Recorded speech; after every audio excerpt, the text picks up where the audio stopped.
both myself and Joe Carus absolutely love fishing, and any chance we get to get out on the bank is a bonus, and we can't wait to do it. However, there are other people who are involved with our brand, which is the anglers that support us on a day-to-day basis. And what we've tried to do here at NuFish this year is to put back into fishing. So we've done a series of coaching days where the wonderful maestro that is all encompassing at fishing, not just commercials, where we've held the coaching days that we've provided for our anglers, is Joe Carus. And we've had an amazing year with doing it. We started off at Aston Park up in the north. We went over to Rookery Waters over in the east. We went to, I was going to say Packington Summers in West Midlands, and then we finished off here today at Alders Farm Fishery. And it's beautiful, isn't it? Near Milton Keynes, Joe. We've had a great day. It's been a great day, and it's been a great year of events, hasn't it? This coaching has gone down an absolute storm. It has, and it's just lovely to meet so many people, isn't it? Because we speak to them on the internet, and you never get to meet these people. No. And then with this, you get the chance, don't you, to actually chat with them. So we've had a great series of those, and today we're just going to film for you a little video showing you what happens on these days, and hopefully going forward we'll be able to do some more of these. So maybe you can join us in the future and learn something from the great Joe Carus. Or maybe you can do it next year. You never know. If you want some natural water fishing, maybe a bit of bream fishing, you never know, or even a river. A river would be nice. Might even get me tackle out and get me on the seat box instead of talking all the time. So we hope you enjoy it as much as we have, and let us know what you think.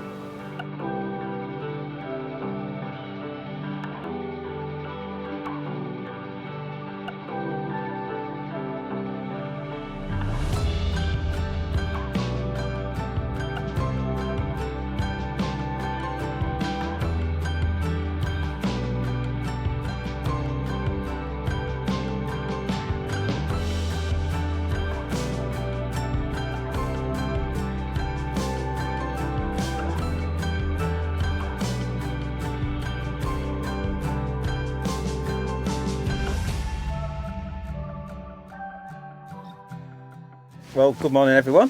Thanks for joining us today. And I think what's really important is today, I'm not going to tell you how to fish Pines Lake. That's not what we're here to do. We're not trying to master Alders Farm. We're trying to help you fishing across the board. So what you learn here today, you'll hopefully stand you in good stead wherever you go, not just Pines Lake here at Alders Farm. So I think that's really important to say. No doubt there'll be better ways to fish this lake with matching stuff, but that's not what we're here for. We're here to try and help your angler sort of jump up a notch or two on commercials. And I think this is a perfect place because it's full of carp and it's got some good skimmers in it. Pretty transferable stuff. What we'll work on today will be pretty transferable. And I think the first point I really want to get across, and I'm really keen on, is like good habits. And I think good habits across your year of angling will help you, will pay off in the long run. So I don't mean like no magic bait, no magic rigs, no magic nothing. Like just good solid angling. Do the fundamentals right every single time you sit down, and it will catch you more fish over and over again. So that starts with like your bait preparation. So every single time I sit down or go fishing, I like my bait to be as good as it possibly can be. So it is worth taking time. I spent longer getting my, even though it's a simple bait menu today, I spent longer getting this right than I've done all this. You know, I think it's that important. So firstly, up with the ground bait, for instance, I'm going to fish the margins today with ground bait and maggots, and I just know that these fish are going to be wafting my bait all around. So the first thing I wanted to do was get plenty of water into my ground bait. If you've seen the old dog new tricks that we've done with Mick time and time again, Mick likes his ground bait wet for your feeder fishing, don't you? Yeah. But it's not as wet enough for how I like to feed it in the edge. And you can see there, that is like pretty claggy. That is like, if it's, you should almost put it as paste really. And I will probably tweak that even further. If I start getting issues with liners, foul up fish and whatnot, I will put even more water in it. But the only way you can do that is to give it time. So the first thing I did, as soon as I got here, put my box down, got on with getting that plenty of water into that. Now I do put it through a riddle because, like I say, good habits, and it might just be in my head, but I just like to have it where there's minimal lumps in there, get it through the riddle, and then good habits will pay off over the course of a year or whatever. The same goes for the micros. I'm not fishing a feeder today, so what I'm trying to do is get these to go nice and big. So I'm not worried about them sticking together like I would do on the method. So as I've just given them my first soak, which was like a covering of water. I just literally level filled it with water and just let that soak in. And I'm actually going to put another dose of water on that. I'm trying to get, again, just try to get them as big as possible so that they're just nice and swollen, and they'll get on the bottom nice and stay on there like they should do. So I'm not worried about stick, like, because I'm not even considering a method today. So I just want them to go nice and big and fluffy. If you can do it the night before, even better. If you can use like mixed method, put them in a tub, do them the night before, even better. But because we're on fishery pellets today, we do it on the bank. But again, do it as soon as you sit down, get that water on them, and it'll give them plenty of time. So that's the two simple baits. So they're going to be for the margins, the micros and the ground bait. I'm going to probably feed a bit of a mixture of the two, to be honest with you. And then I'm just purely going to use the maggots as hook bait. I'm going to put a nice big bunch on there. No paste today, unfortunately, for people who came for a paste lesson. And we're just going to fish maggots in the edge, bit of feed, and a nice big bunch of them on the hook. But ultimately, a lot of my fishing today will be short pole and like 30 metres, and I'm just literally brought some 6mm fishery pellets for that. Nothing else. I just love fishing with 6mm hard pellets these days. Everywhere I seem to go, I catch loads of fish with them. You can't go wrong. Like, the fish love them. They're selective, they make plenty of noise, and that's a simple bait menu that we're going to have today. And Mick always talks about this whenever we do these coaching days, and the lads who you end up going with, they have corn, they have meat, they have hemp, they have casters, they have maggots, they have pellets, they have ground bait, they have micros, they have some worms. That's the road to ruin, that is. You don't want to do that. You want to simplify your choice. I know that they're going to work out in the pond, so that's all I've got for that. And then, to be honest with you, you could probably do the margins with either that or that, but I have brought them today just to make it look a little bit fancier. But that's it, and then they're for a hook bait. So that is it. My fishing is as simple as that, and I think that's really important, because I know I can make them baits work how I want them to on the day. So for the margins, that's going to be great, that little selection. And then for out in the lake, everything I want to do will be covered with them 6mm pellets. I can fish shallow with them, I can fish on the bottom with them, I can fish short with them. So that's all we need to worry about today. I've not brought ground bait and maggots for out in the lake or anything like that. I want to catch carp. I don't want to be faffing around with skimmers and stuff, although there are plenty of good skimmers in here. I want to catch carp, so that's why we've gone with that. It's a really simple bait menu. Right, so moving on to how I'm going to fish. And again, a lot of that comes from actually sitting on your box and having a look at the lake as you sat down. So conditions dictate everything. Like Mick said, you know, it's all well and good you see on a video, oh, he's caught 1,000,000 fish shallow on that day. But what you see in that day is it's red hot and flat calm. You get there and there's waves this high, you can't fish like that. And I know it's common sense, but so many people go to the bank with the idea of what they're going to do before they even do it, or before they even get there. And fishing's not like that. You've got to respond to the conditions. So I've sat here today and I'm thinking, right, you could probably catch on a feeder today, I'm sure I would, but I didn't want to do that today just to confuse the job. So all I'm going to do is fish 13 metres, up in like an up and down style with 6mm pellets. It's hot, it's like a nice day actually for fishing. I can imagine we're going to catch a few fish on the bottom, and then we might catch them slapping and turning the rig over.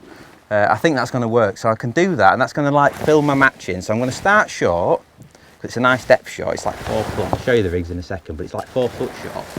I'm going to start short, just to sort of give myself a chance to build that long line. I'm not expecting anything like major to happen short, just a few fish, hopefully. And then I'm going to work out there, and then that'll give me somewhere to fish for the middle of the match. I think that's really important to come up with a plan. Mick's got a great story about this, because you just need a plan. Whether it works or not is another thing, but then you can react to what happens on the day. But I was thinking, if you've got some sort of a rough idea what to do with your 5 hours, I think that's so important. So because it's quite a nice depth change here, I fancy that short line today, even though it's quite calm. But as a rule of thumb, if it's flat in front of me, I don't like starting short. I've said this quite a lot. I always feel like starting short in your match is better when there's a bit of a wind on, bit of water movement.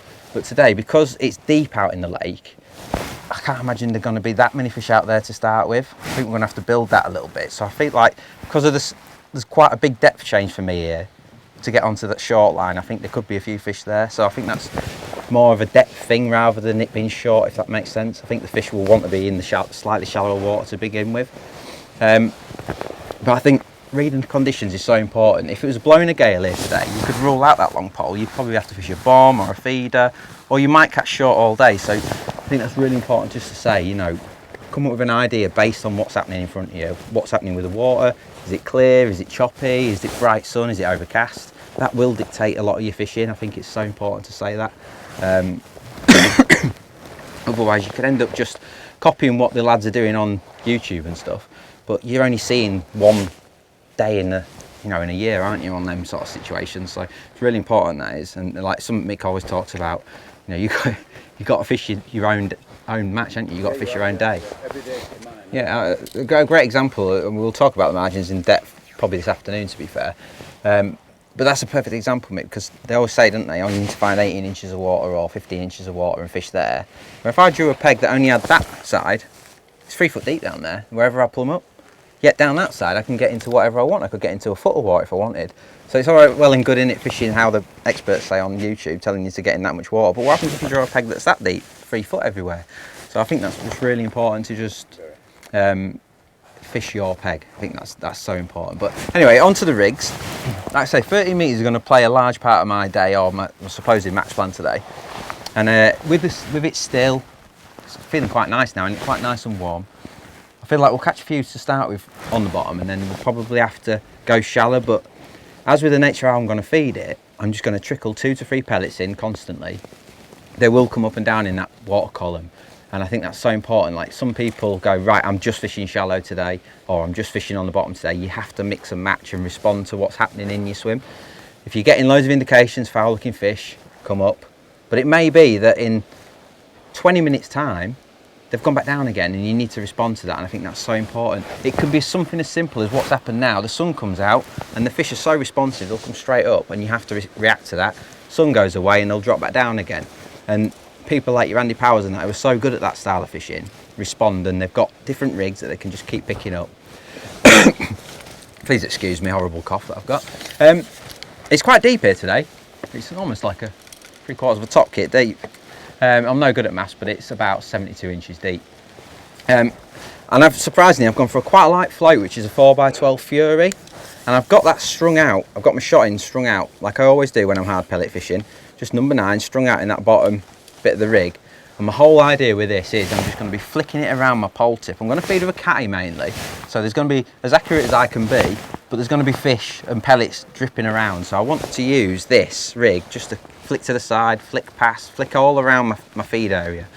And what will happen, I'll catch a few on the bottom, I'm sure, but 9 times out of 10 when you're fishing hard pellets out of the catty, your bites come as it just settles. You'll lay it in, you'll trap it, and you'll let that float come over like that, and it'll get to the bottom, and it'll sit there, and then it'll go under. So I'm convinced they've seen it go down, and this rig is all about that. And I think with it being so still here today, I think that it's such a light rig, even in that depth, is going to be perfect. I'll just step round.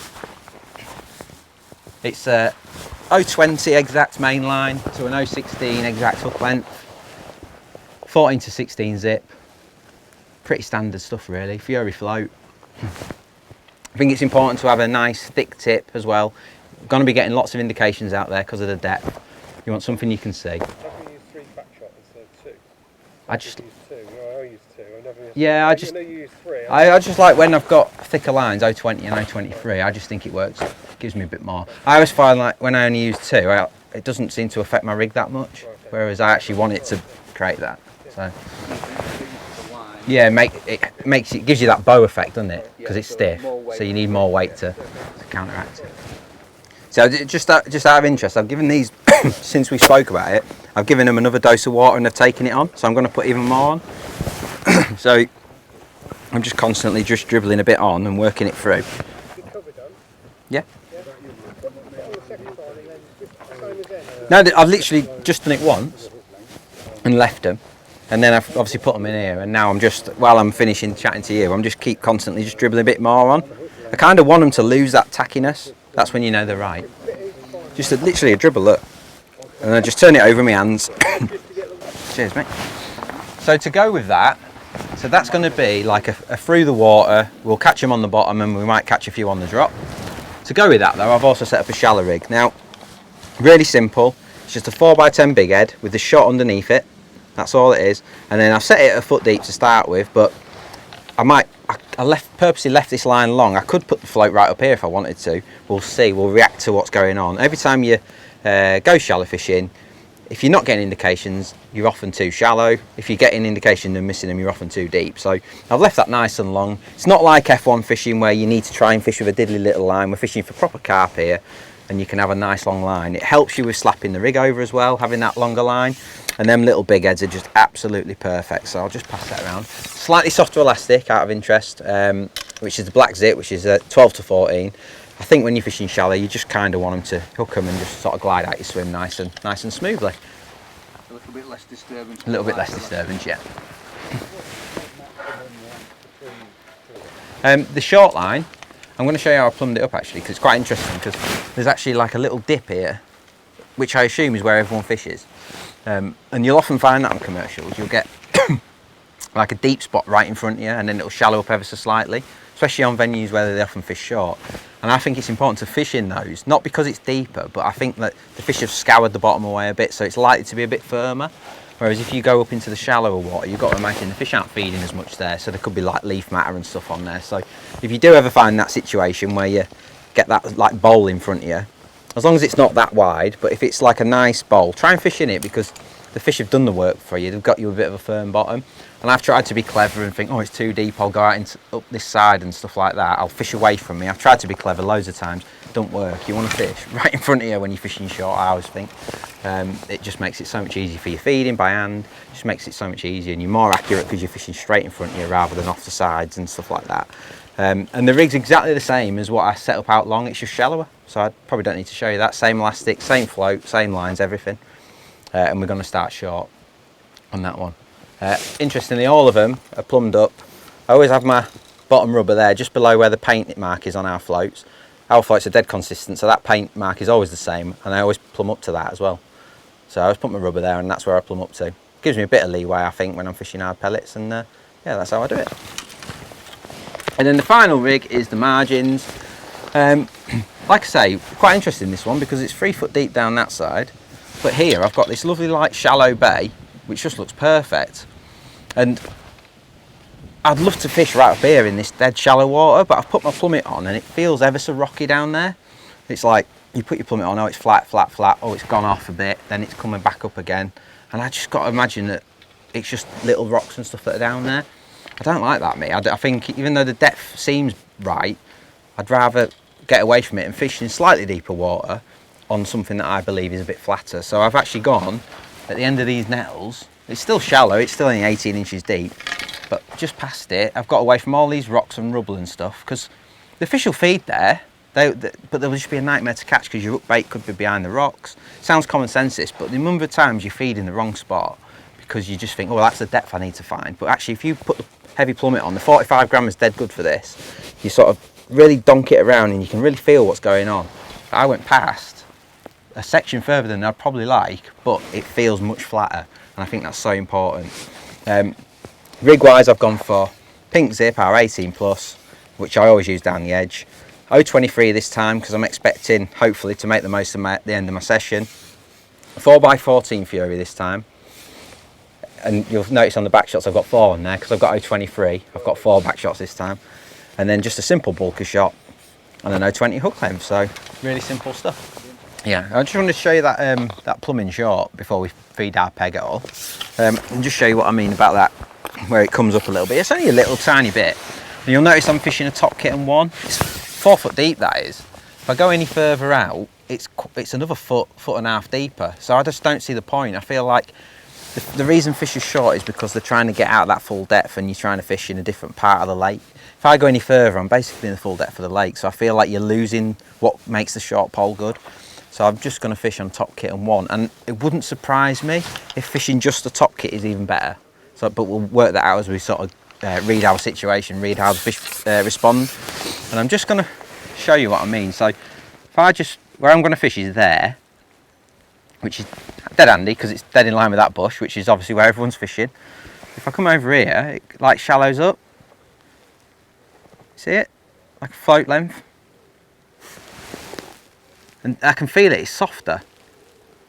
Whereas here, it's rock hard, and I'm just down in that little divot, bouncing off that, it's so hard. And it's just a little point, that is. Right, so to kick off our session, I'm going to use the big pot, but only to get my distance, really. I'm going to put a few little pellets in there, but I'm just trying to get my distance for cattying the pellets in. And I'm literally going to feed next to nothing on both lines. I'm just going to literally pop in 3 pellets on that short line. I always, as a matter of course, just cover them with water to make sure that they sink. And then we're just going to accurately, or as accurate as I can do it, feed them right in line with that marker. And I'm just going to pick up a couple of pellets, and I'm just going to get a bit of a feel for how far that is. And just because I'm sat high up, I'm actually going to overhand them a little bit, like a bit more like an overhand throw. Nice. And I'm going to do exactly the same out long, just to get a feel for my catty, because I'm anticipating fishing short for a good half an hour, 3/4 an hour perhaps. Obviously, depending on how the session goes, we'll work with that. But I want to build it up a little bit first, so I need to make sure I'm cattying in the right place. Again, just 3 pellets. It's no bait at all, but it doesn't matter. These hard pellets are so attractive. A little goes a long way. And to make my life even easier, I'm putting both swims in exactly the same marker as well, dead in line with that first bush on the island. I'm just going to fish to the end of my main section. I always have that dolly butt on. I just think it makes my pole feel a bit more comfortable. And I'm just going to accurately put them in there. Just put my pot on the water, and I just sort of like to get a feel for how far I'm. It's actually quite nice here because there's a bit of yellow on the water. I'm going to try and just accurately feed. And just get our distance, and then I can just relate to that yellow bit of a shadow on the water and just try and generally get them in that kind of neck of the woods there. Doesn't matter if you're not bang on, you just kind of create a nice little area there. That's what we're doing. Just a quick point as well, you notice I haven't fed the margins. Again, if it was absolutely hacking in, maybe I was in that peg over there, that flyer, and the wind was hacking in and there's loads of fish in the edge, maybe I would start by potting a bit of bait in and starting in the edge. But here, it's flat calm, it's obvious, the fish aren't here, you would be able to see them. If they were in the edges now, you would see them mooching around, and I'm not seeing a single one. So I'm just not even considering feeding the margins. That's not even on my mind until at least 1:30, 2 o'clock when I start thinking about it. And I think that's such an important point to make. People feed it all day, and then go on it at 2 o'clock. You don't want to do that. The thing about the edge is you want that impact of almost like you're packing up, and the fish get excited because there's suddenly a volume of bait in the margin, and they'll rush in and get it. If you build that up over the course of a day and you keep feeding it, you don't get that. So you never get that big finish like you would do if you just be a bit more patient. Wait till the time's right, 2 o'clock onwards, then we'll feed the margins. So don't feed them at the start because you're just wasting bait, in my opinion. So I'm just going to literally just start on the 6mm pellet, and this is just a great little way to start our session. Really, if I catch a couple on this, brilliant, but it's just giving me somewhere to fish so I can build that long line. Hopefully we're going to catch shallow on that, which would be nice. It feels like a shallow day to me, especially given my swims flat calm. Might be different wherever you sit. And you'll notice I always flick my rig out, like when you more traditional, like maggot style, I suppose, like flicking it out and letting it come in. I just feel like with hard pellets especially, that quite a visual bait, and I think the fish often see them coming down. So I do like to spread my shot a little bit. Now we're just going to get into the point of feeding our longer line. Now you could, when you're fishing short, it's quite advantageous to fish with a really diddy line like that between your float and your pole tip, and it's great, it helps you hit more bites. But the problem is when you're fishing out in the pond as well, and that's a big part of your session, like I'm hoping it is going to be for us today, if you fish with a super short line, every time you pick your catapult up, you're knocking your float out of the water, which is the last thing we want. So I've purposely gone for a slightly longer line. It's still short, but probably longer than some people would use, just to give me that buffer. Every time I pick the catty up, I've got a little bit of a buffer, so I'm not affecting what I'm trying to do on this short line. I think that's really important point to make. Because even though this is just something to start our match on, I do want to try and catch a few fish on it. I'm getting an odd indication straight away, and I've only fed 6 pellets so far on that. Oh wait, 6 or 7 pellets. Again, I've got a slight inclination that this could be too deep, this short line. The top kit line's been really good on a lot of places at the moment.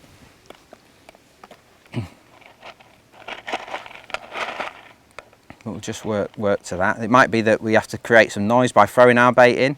I actually went in with a pot to start with, just to get a bit of a feel for it. Little indication there. Yeah, I've just gone in with a pot to start with, just to get a feel for it. And if I'm not getting any indications, then I'll throw the bait in. But if I can get indications, then I'll just pot them in, because it just makes us even more accurate. And if small fish are a problem, I would consider 8 mils, but that comes as more when you've got knowledge of a venue, maybe a return visit, you think, oh, I could have done with something a bit more selective. Look at that out there, it's fizzing already.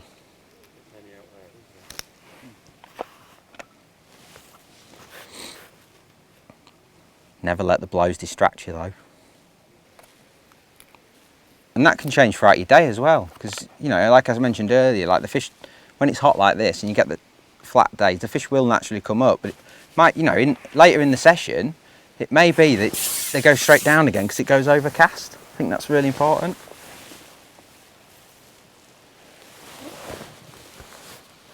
But no need to panic, just take your time.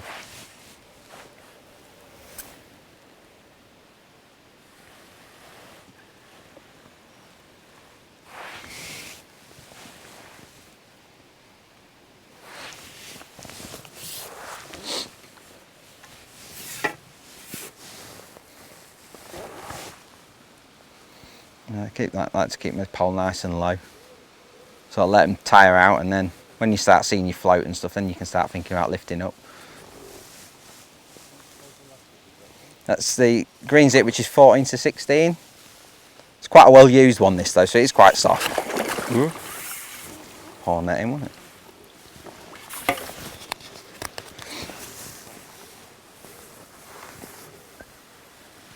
Yeah, this is the green one. It's just a good, you know, for like mixed size carp, it's just such a good option. And if we do hook a few skimmers and stuff, it's not going to be too manly for them as well. But I don't really want to catch skimmers if I can help it.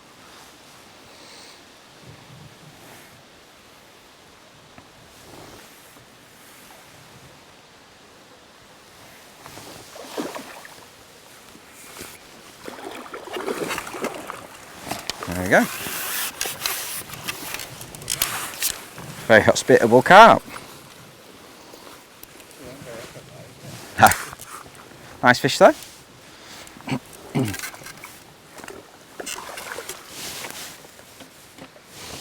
One thing you'll notice, like if you've seen videos and stuff we do, I often use this sort of style net, like a hair net. And I know you can't scoop as fast with them as you can with like a glider or a scooper, but that's not as important to me. I just get them in when they're ready to come in. I prefer the fact that my tackle's safe when it's in there. My band never goes through the holes and comes off, and I think over a season that really helps. So again, it's those little percentages that I think add up over 10 matches, not one. So we'll just keep going with that, because that's 3 pellets.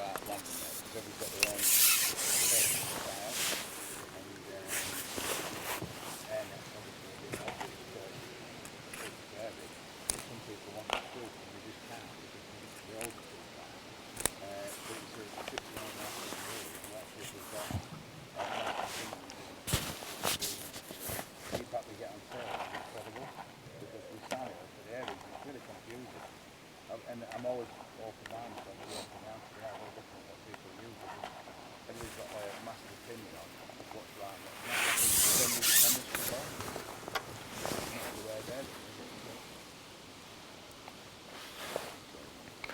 the I mean, them like the glider style are perfect, aren't they? They're lovely to use.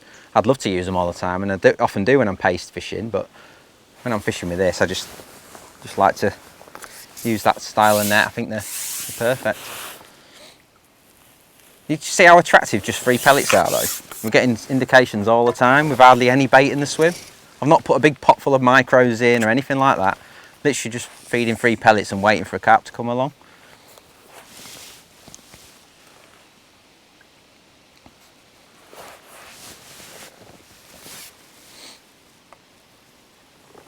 As long as I can just keep plodding along, catching like this, I'd be well happy.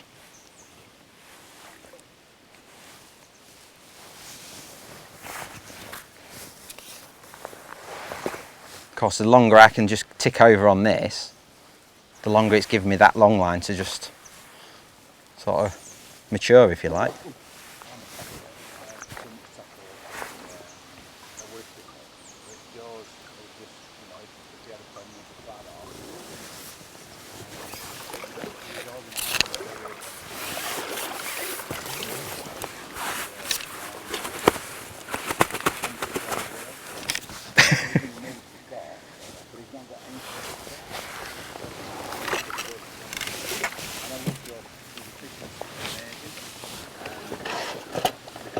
That's my rigs, for instance.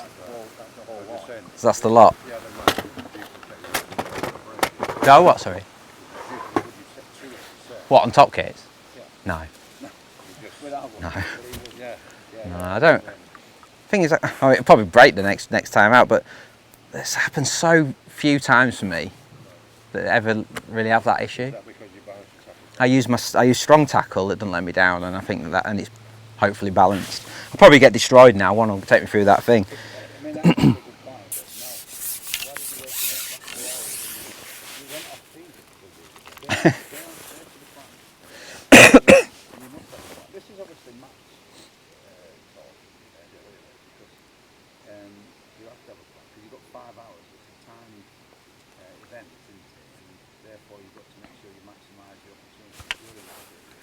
You see what I did there?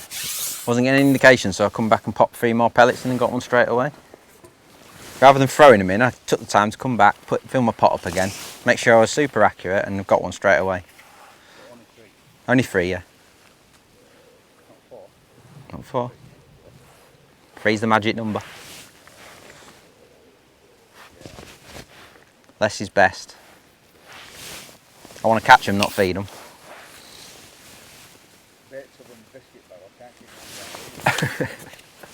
Actually, river background though, isn't it? I thought.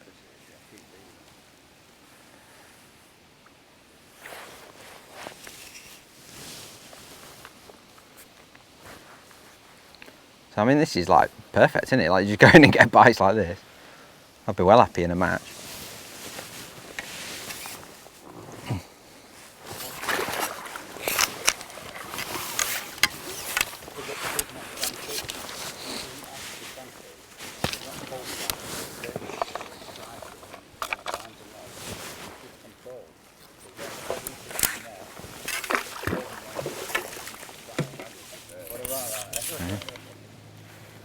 But I am going to go out long because I feel like we've got a bit of a grasp of that now. So,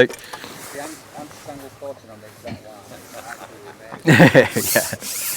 If you get entangles, exact the lines for you. Exact the line for you. But I think that's a perfect demo though, because I only ever intended that to be a quick start, and it was perfect just potting them pellets in. But I do feel like there would be bites on that throughout the day because I just feel like this fishery is that good, and just working between throwing and then obviously potting in. What I like to do, I'll throw for like 5 minutes, and if I'm start getting indications, maybe missing an odd one, foul looking odd one, then I'll just stop. I've done the throwing's done its job. It's pulled a few fish in, and I can go back to just potting in and tightening it all up again. I think that's really important. Don't just keep throwing pellets in willy-nilly, because you'll just end up with a build up of bait and you'll foul look every one. So just an important point to make, that is.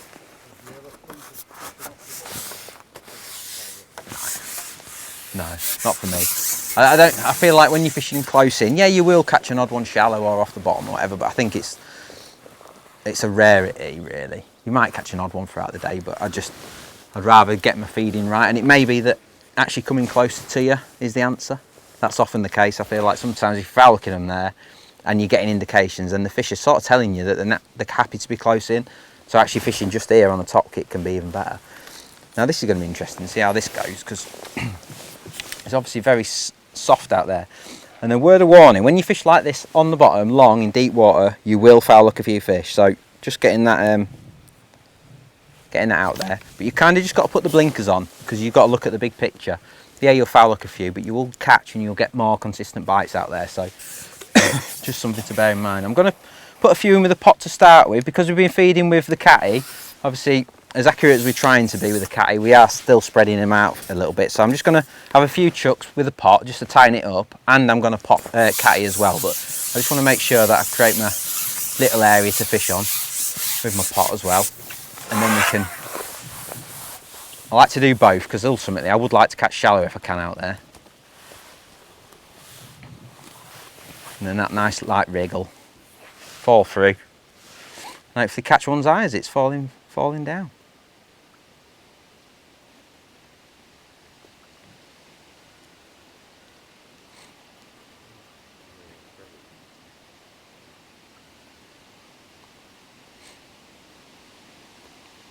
I absolutely love fishing like this though, with the strung shots and the feeding with a catty, nice light rig. It just works a treat. Let's say when you're fishing like this, you will foul hook and you will miss bites. Look, I mean, look at that. See what I mean? That's not a load of fish creating that. That's one fish that I've spooked. So I always think them bubbles are really misleading. Like you think, oh, bloody hell, there's loads of fish out there feeding, and that would have just been one fish I've just spooked then. Well, you've lifted your rig into it, just Yeah. on your line and There's no panic yet because I've literally just shipped out there, and yeah, I've got to get a feel for it. Like I say, I'm not a big believer in like massively changing because I'm confident in what I'm trying to do, and I always feel like if I'm not catching, then there's a reason why. I'm maybe not getting my feeding quite right. I'm not fishing in. It's the what, where, and when. What Mick said. You know, we were fishing short. We were doing actually quite well. And it could be that we go out there and we're busy fools out there. So I'm happy just to work through it at the minute and just see what happens.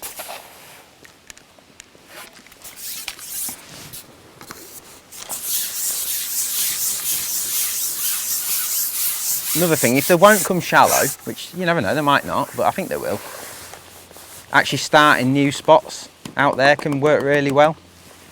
And fishing totally different. So just feeding with a pot, catch a couple off there and then just forgetting about it, and then start putting the plummet on and find another area away from the fizzing, start again, catch a couple of fish. As soon as the bottom's ruined, then you can do it again, and that can really work. It's really good with pace, that is. If you get that fizzing, rather than just keep going in that same spot and foul looking them, sometimes just starting again somewhere new can be absolutely deadly. So that's just something to bear in mind if you do get a fizzing situation like this. I still think we'll catch shallow at some point. But as we've done 3 other of these so far, and we've yet to catch shallow yet, haven't we, Mick? yeah. Had a few asked me, but it weren't.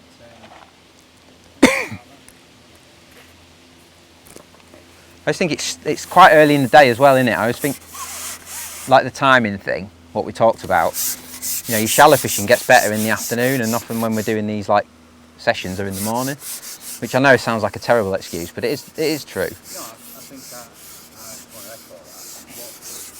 What you've got to remember is that obviously we've only got so long and we want you to fish in the open so we can help you. So what we actually do is fast forward this. There's no way I don't think that's good. As long as we're good at it, we need our maps. So we will try and nurture this longer line so that it became more efficient when it went onto it and build it. And the longer you can leave it, the better that is. Even at the sacrifice of short, obviously it's accelerated. But I'll be honest with you, I know for a fact that Joe's always very conscious that we want you to go back to your things as well. So to try and exhibit what Joe's trying to explain, we try and fast track through swimming. An hour and a half, sometimes even 2 hours, short, or that long. Providing it's that giving the food that's needed. So you'd get a different reaction lock. It's probably shallow by the time you're whereas after all like 40 minutes, if the sun's not ready. What's interesting, I've gone in on that green, and it's because of the depth. It's probably should be on the blue really for this, just because of the extra length of the rig. But that's actually quite good. That's in the top lip, that is. It was lovely back. Yeah, it was lovely. So despite all that noise that's going on out there, you can still catch them, and I think that's so important. You just think, oh, that's no good, but actually, like I said when I first went out there, sometimes you just do need to put the blinkers on and just fish through the sort of lost fish and foul fish and stuff. I'm just going to pop the plummet on just to double check that depth.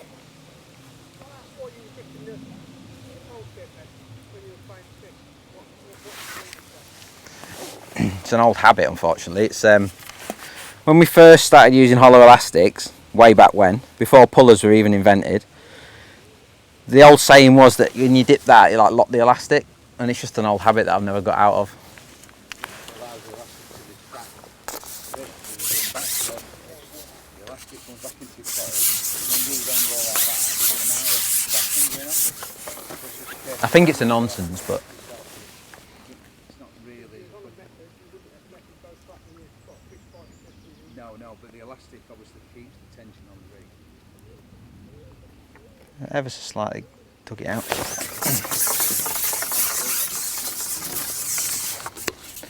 It's an old habit, unfortunately. You watch Nathan watch the Nathan do it 40 times over the fish because he won't use the puller. Then he counts it.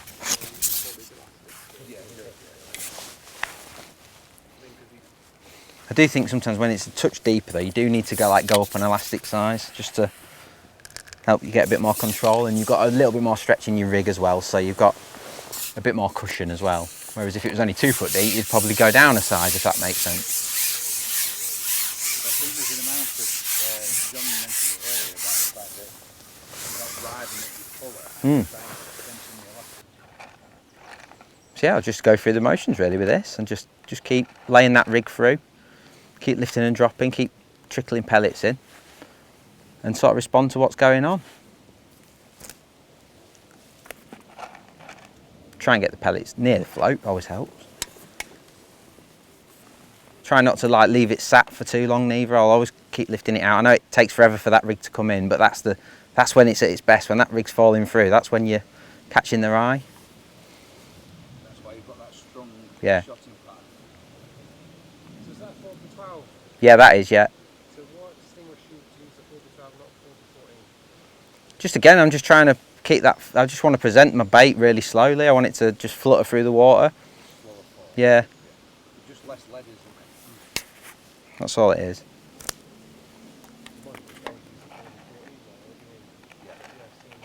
But it's not, That's the problem, so what we talked about the margin rate. and I'm just literally just thinking on my feet this morning. I was thinking, right, I'm out the back of the wind's over there. So I've just got a feeling that as soon as the sun comes out, the fish are going to be at all layers. So I want my rig to sort of capitalise on that. That's all I was thinking. Giving yourself options. More time for the fish to intercept the front, basically. Learn to that commercial. I'm just going to try and shell it.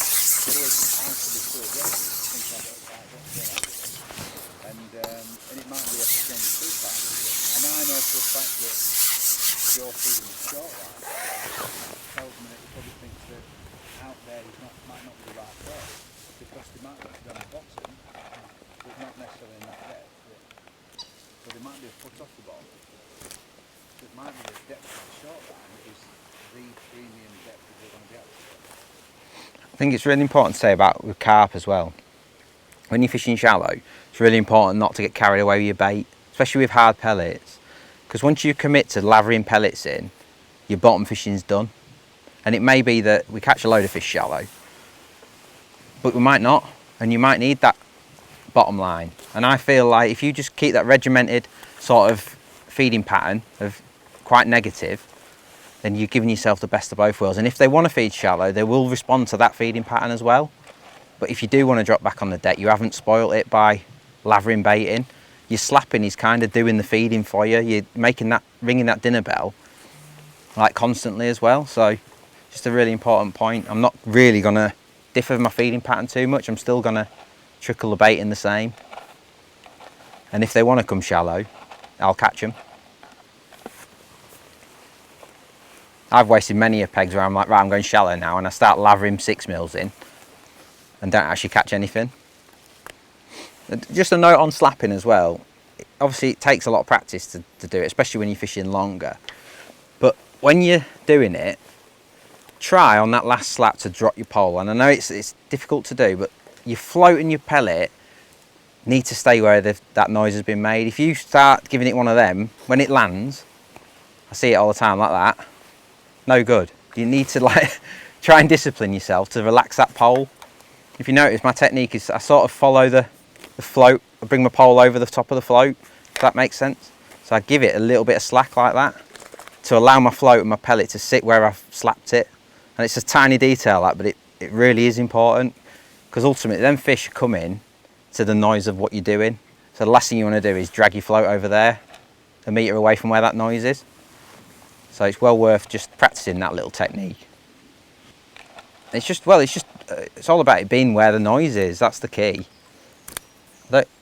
How it falls, I don't think is that important, because I feel like the fisher haven't got long enough to sort of inspect it too closely, but it does need to be where that noise has been made. I think that's so important.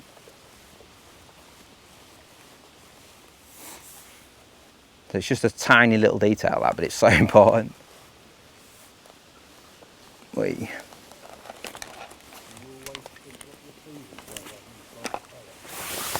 Yeah, funny enough actually, I often like to put a smaller hook bait on when I'm fishing shallow. Not so much with 6s, but if I'm fishing 8mm, like if I'm fishing pellet waggler, for instance, I often put a 6mm on. And if I'm fishing for F1s sometimes, if I'm feeding 6mm, I'll put a 4mm on. I feel like sometimes they miss it when they're obviously darting around your peg, they struggle to get the 8mm in the mouth, so actually putting a smaller one on, you'd think it wouldn't as visible, but they see it no problem. And it just helps you hitting more bites. So yeah, I often put a smaller one on. I know people often put a bigger one on, but I actually go the other way. I think a smaller one's better. So obviously when you go shallow fishing and you're slapping, you feel like you're slapping for ages before you get a response. But ultimately, by the time you've gone out and fished on the bottom like we were doing, foul hooked one, that's probably 10 minutes between fish. Whereas that, we haven't been slapping for 10 minutes to catch this fish. So feels like you're doing it for ages and ages and ages before you get a bite, but trust me, you're not, and it's efficient. Like we had a little indication when we first went out there, and then we've had one indication, and it's a carp, and hopefully in the net.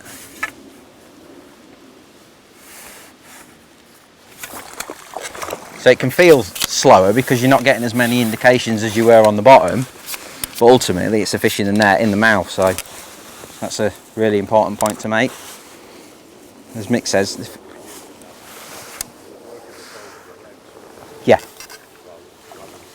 yeah, I'll show you the technique now if you want. Again though, you notice I've not got giddy with the bait. I think that's really important. I'm not lashing pellets in because I'm still mindful that I may have to go on the bottom, or I want to do a bit of both. And if I just started lashing pellets in now, it would make it almost impossible. So I'm really like just taking my time. I'm not getting giddy with the bait.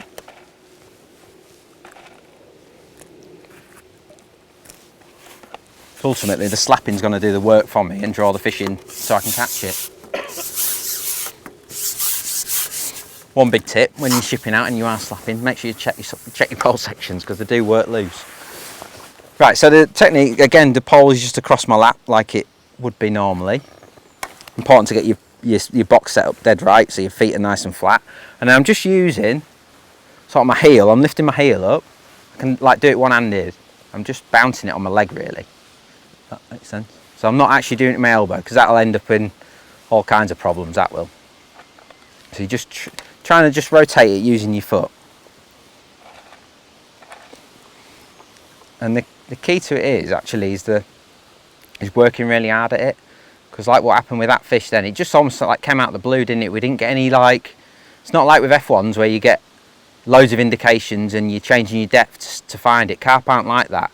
You imagine this lake, they're swimming around, mooching around in the area, and you're just waiting for one to come through. So you just got to keep at it. You just got to keep slapping, keep working at it. Vary the amount of slaps that you're doing. Keep trickling an odd pellet in. But again, I'm not really changing the feeding pattern or anything. We're just working the noise with the float. Yeah, I hope you've enjoyed that. Well, firstly, time of day is everything with this, and I always mention 2 o'clock, and I think 2 o'clock is always like the earliest that I'd even like consider it. There are exceptions, of course there are. If you're on an F1 venue, you sometimes can catch in the side all day, but on these carp places, as a general rule, 2 o'clock is the earliest I will ever even consider it. And the longer I can leave it, if I can get it to 2:30 without needing it, even better. I think the longer you can leave it without any bait in the margins, the better. And then that hit of bait at 2:30, 3 o'clock if you can leave it that late, the fish come in and you catch them so much better. if you've got any build up of bait, because you've been feeding it since like 1 o'clock, half 12, 12 o'clock, as soon as you get that build up of bait on the bottom, that's when your problems start, because they've waft it all up the grass, they waft it out there, you've got a load of perch in your peg that you didn't want. Don't want that. You want to just feed small amounts at the right time is the key. It's 2:30 now, so I think we'll be we'll be absolutely fine. Now depth wise, I've gone in 18 inches, and you remember I said this morning about plumbing up. Now textbooks would say you want sort of 12 inches to 15 inches, and I can find that depth in this little cut back here. I haven't got a problem with how close it is. I don't mind that. I quite like that, to be honest with you. But I felt it was rocking. I'll just show you what I mean. I felt it was too rocky for me to be comfortable with. So when I put my plummet on, there's a lovely sort of, hopefully you can see that. Feels like it's nice and shallow in this hole, but I can feel my plummet getting stuck, wedged in. See, it's coming up shallow there, dropping off. So I can only assume that that's just like rocks and bits and bobs there. I'm not saying you wouldn't catch there, but for me, like we're saying about the fundamentals, I don't like that. I like to make sure that I'm doing it in my head at least as well as I can. And I'm looking for that sort of flat, that plate sort of situation where you've got a nice flat area where you can present on. So I've gone over here, which happens to be close to the reeds, which in my opinion is nice. And I've got like a foot there of flat before it drops away a little bit. Did you see that? And it go past and it's the same. And it's just a nice bit to present on, that is, in my opinion. And because we've got that rig shotted with the bulk like I showed you, I'm pretty confident. I've put a little marker on my pole, and I'm pretty confident that I can present bait quite nicely on that. Now I'm mindful that it is only a small area, and that's kind of reflecting how I am going to feed it. I'm not going to pile bait in. I'm literally going to just, again, I'm just going to feed almost for one at a time. If I pile bait in here, I've just got a feeling they're going to get it under them nettles, they're going to waft it all around, and there'll be a nightmare to catch. So there may come to a session where I can, or part of the day where I can fill the pot up and like just fill it in. But I feel like to start with, at least, we're going to take it a little bit cautious and just try and sort of fish for one at a time, which I know it's a horrible expression, that, because you can only catch one at a time, but it really is true. Like, I don't want to lash loads of bait in there and end up in all kinds of problems. So you saw the rig earlier, but for anyone, just as a refresher, 6-inch hook length, 020, 023 main line, and then I've just got that bulk of number 9s there, and it's a 4x14 Fury, so nice and strong, nice thick tip, something you can see, and then a nice big back shot there. I've got the pink zip. The margins happens late in the day, you get your action late in the day, so you want to make the most of it. So you want something with a bit of strength. 18 plus is just what I use. And then I've got a nice big pot on the end. Importantly, loads of pots do it now.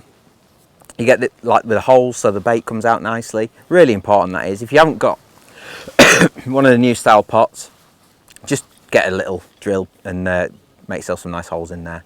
So that's what we're going to go in with. And then to kick the session off, I am going to use the big pot, but I'm only going to sort of quarter fill it. And what I've done with my bowl, I've just mixed that heavy ground bait, and a few of you'd have seen it. I've been tweaking my pellets throughout the day, so they're nice and big now. You can grab a few of them. You can see how big they've swollen up now. That's because I've just kept trickling water in throughout the day. And they're just nice and big now, about as big as you can make a micro now then. So they're really nice. And what I've done, I've sort of mixed a good handful of them in my ground bait and a few dead maggots. I'm just going to feed them like that. So to kick off with, I'm just going to put in a quarter of a pot, that's all. I'm not going to go nuts, and then I'm just going to feed every chuck in. And this is where the accuracy comes in. So far bank marker, nice and tight, got my marker in my fingers. I'm just going to roll that in. Again, my pot's got the holes in it, so my ground bait comes straight out. I'm not banging my pot on the surface or anything like that. The ground bait just comes straight out. It's nice and wet. There's barely any cloud come off that. It's just gone straight to the bottom. And hopefully it won't be too long before they find us. And I'm just going to go in with a nice big bunch of red maggots on the hook to start with. 12. Size 12 on that. I always just hook them in the fin end. Nice big bunch of maggots. Yeah. I think this might be a T911, you know. Excuse me. And then I'm just gonna. Now it's important when you got to imagine you're trying to get that little pile on the bottom. So what I like to do is like overfill it slightly like that, and just gently thumb it in like that. And then when I put that pot in, I put it in level with the water, and the water will flush in them holes and push that bait out of the pot like that. And it's the most accurate way you can do it. So nice overfilled pot, and then just a gentle squeeze down, so you get a nice little mound of bait like that. And I'm just going to feed that every time I go out. But I'm probably not going to big pot it again now for a little while. I'm just hopefully going to get a nice response off this. So pot on the surface, see that air coming out, bait's out the pot, and now we just got to wait. Lower that right on top of it.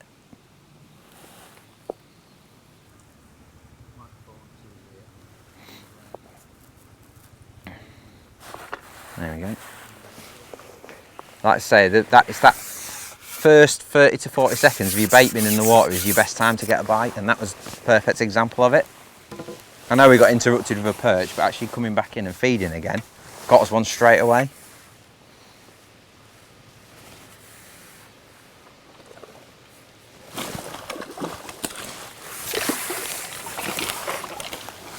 And they're the type of ones we want, the waddlers.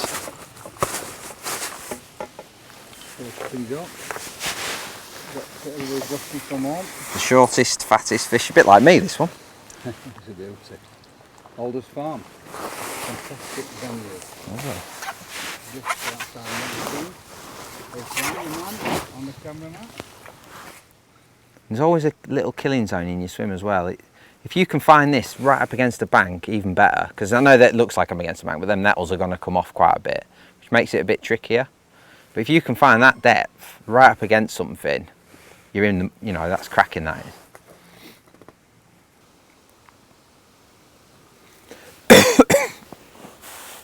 They're coming in though, they are there.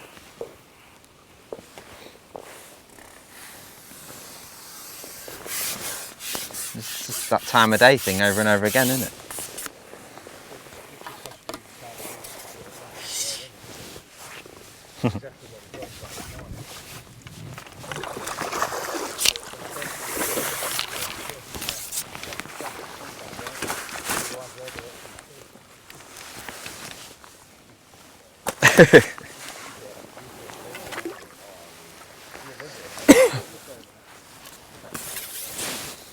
Right, I'm going to put some more bait in, just see what happens.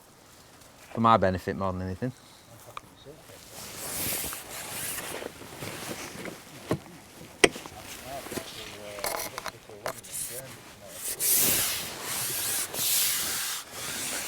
So I'm big potting, just to see if it makes a difference, but I am conscious that it might blow my peg to bits, but we'll see if... Sometimes the pause between big potting, putting your bait on, going back out can be a good thing, like not filling up with the little pot every time. So I'm actually just going to give that a go for a little bit.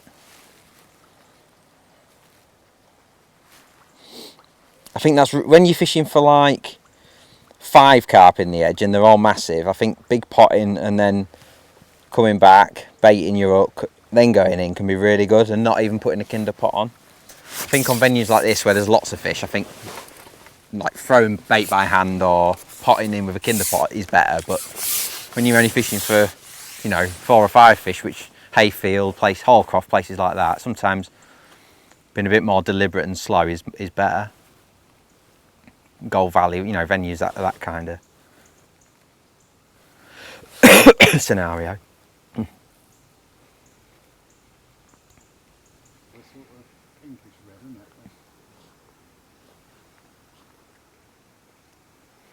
They're so spooky, aren't they?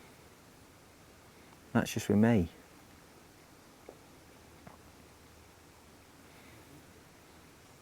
I'm tempted to come off the bank a touch.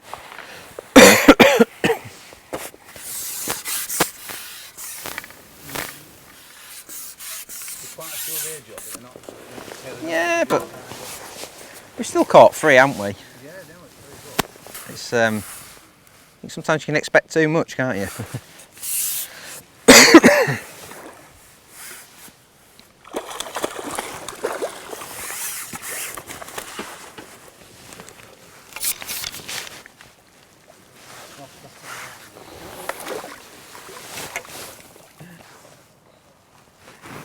Just by the otter's nest, close to the cormorant sanctuary.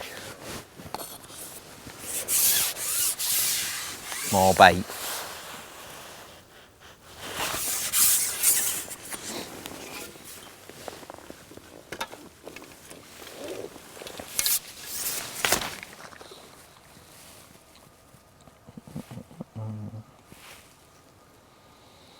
I'll catch one more, then everyone can go and have a little play.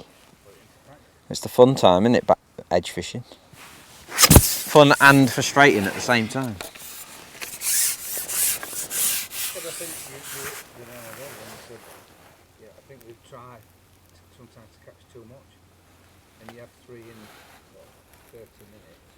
But if you've got an hour and a half left to do, and you can catch 9 on top of the 20 you've already caught, you know, and It's part of the plan, isn't it? I said it this year, it's absolutely part of the plan. I said it this morning that I think we all think we've got to thrash the water to a form to catch too much pan, and you haven't.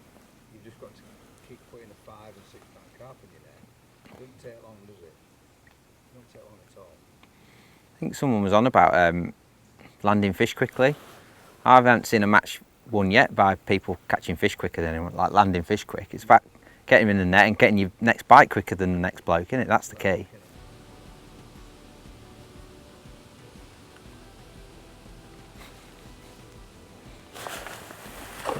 See him coming along the bank. Did you see him? Yeah. Come out from under the nettles, didn't he?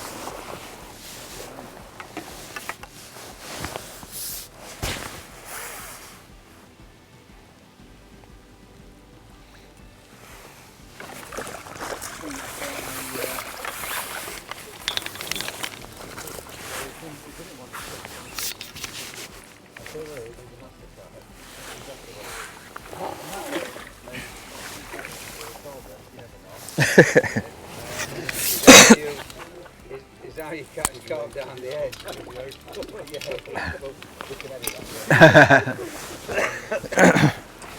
I think George doing an amazing job. Thank you. Can't learn anything